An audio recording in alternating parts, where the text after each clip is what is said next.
Hi everyone, today I'm going to show you how to create a split screen video using CapCut.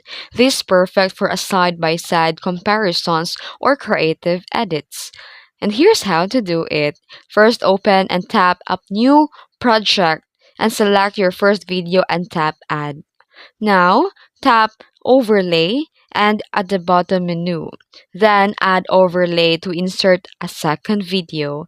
And once it added, tap the overlay clip and then use your fingers to resize or move it to one side of the screen. Then do the same with the main video so they appear side by side or top to bottom depending on your style. Here you can also fine tune each video size, position, and trim them into a sync perfectly.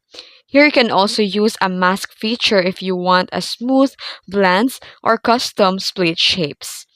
And that's how you split a screen video in CapCut.